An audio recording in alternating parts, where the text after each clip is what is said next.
Hi friends, welcome to our channel feel free to cook. இன்றைக்கி நம்ம சேனலில் mango lassi எப்படி பண்ணலாங்கிறத பார்க்கலாம். இப்போ வாங்கிறதுக்கு தேவையான இன்க்ரீடியன்ட்ஸ் என்னங்கிறத பார்க்கலாம்.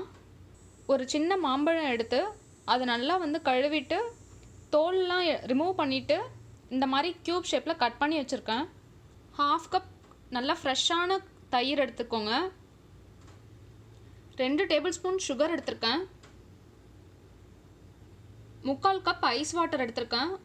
நீங்கள் ஐஸ் வாட்டருக்கு பதிலாக ஐஸ் க்யூப்ஸ் இருந்தால் கூட எடுத்துக்கலாம். 1 பிஞ்ச் ஏலக்காய் தூள். இப்போ இது எல்லாமே மிக்சியில் போட்டு நல்லா அரைச்சிக்கலாம். ஃபஸ்ட்டு மாம்பழத்தை ஆட் பண்ணிக்கோங்க. அதோடவே தயிர் ஆட் பண்ணிக்கலாம்.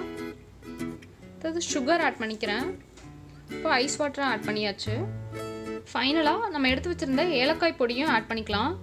இப்போ இதை நல்லா ஃபைன் பேஸ்ட்டாக அரைச்சி எடுத்துக்கலாம். இந்த மாதிரி நல்லா ஃபைன் பேஸ்ட்டாக அரைச்சி எடுத்துக்கலாம். அவ்வளோதான், நம்மளோட மேங்கோ லஸ்ஸி சூப்பராக ரெடி ஆகிடுச்சு. தயிர் மட்டும் ஃப்ரெஷ்ஷான தயிராக எடுத்துக்கோங்க, இல்லைனா ரொம்ப புளிச்ச மாதிரி இருக்கும். ஃப்ரெஷ்ஷான தயிர் எடுத்துக்கிட்டால் தான் இந்த லஸ்ஸிக்கு சூப்பரான டேஸ்ட்டு கொடுக்கும்.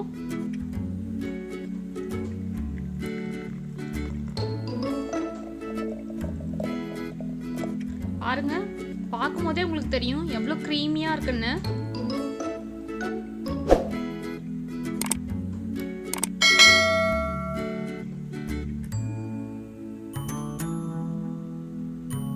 இந்த மேங்கோ லஸ்ஸியை நீங்களும் உங்கள் வீட்டில் செஞ்சு பாருங்கள். செஞ்சு பார்த்துட்டு உங்கள் கமெண்ட்ஸ் எங்களுக்கு சொல்லுங்கள். இந்த ரெசிபி உங்களுக்கு பிடிச்சிருந்தா எங்கள் சேனலுக்கு மறக்காமல் லைக், ஷேர் அண்ட் சப்ஸ்கிரைப் பண்ணுங்கள். தேங்க்யூ.